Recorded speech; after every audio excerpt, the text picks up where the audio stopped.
Bon, après ma première vidéo, je me suis dit que si je continuais sur ce format, ça serait juste très chiant pour tout le monde si je montrais juste mes photos à chaque fois en parlant de mes vacances.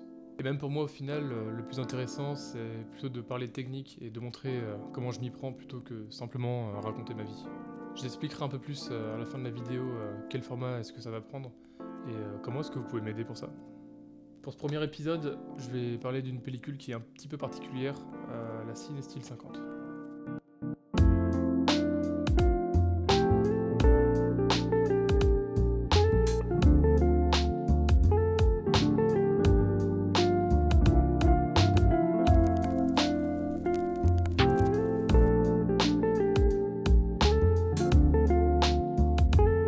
La Cinestill 50, dans le monde de la pellicule, c'est un peu l'équivalent de la pizza ananas.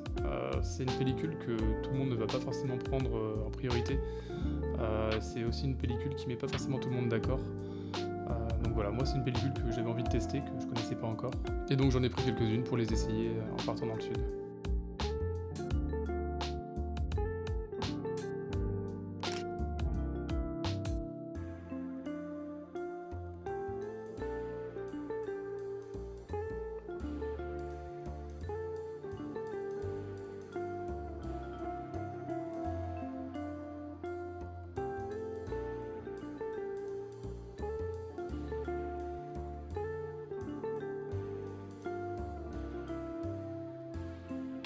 Donc comme l'indique son nom, c'est une pellicule 50 ISO, donc une pellicule qui est assez peu sensible à la lumière.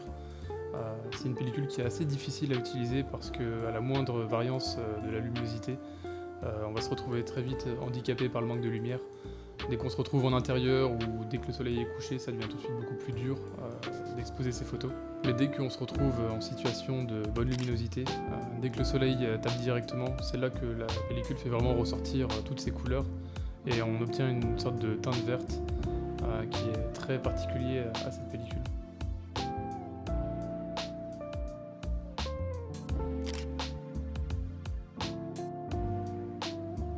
Ce qui fait la particularité et la signature de cette pellicule, ce sont ces halos de couleur rouge qu'on retrouve au niveau des lumières cramées. Si on retrouve ces halos de couleur rouge sur les photos, c'est pas un hasard, c'est parce qu'à la base, les Cinestill, ce sont des Kodak Vision 3, ce sont des films qui sont prévus pour le cinéma, auxquels on a dû retirer la couche de remjet.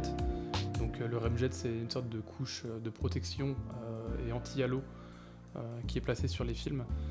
C'est une couche qu'on va retirer justement pour pouvoir faire un développement C41, donc développer les films couleur de manière assez facile. Et au final, même si c'est la signature de ce film, c'est aussi un de ses défauts, c'est que ces halos rouges attirent beaucoup le regard et absorbent un petit peu le sujet des photos.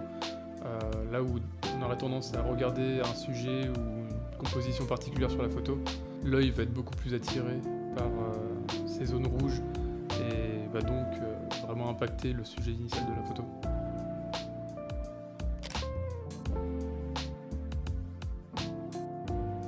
J'avais déjà testé la Cinestill 800 dans ma vidéo sur mon voyage à New York, mais cette fois j'avais vraiment envie d'essayer la 50. Et vu que cette fois je partais dans le sud de la France, où l'atmosphère est vraiment différente, avec du soleil, beaucoup de paysages et des couleurs beaucoup plus chaudes, j'avais justement envie d'essayer cette pellicule qui est un petit peu particulière.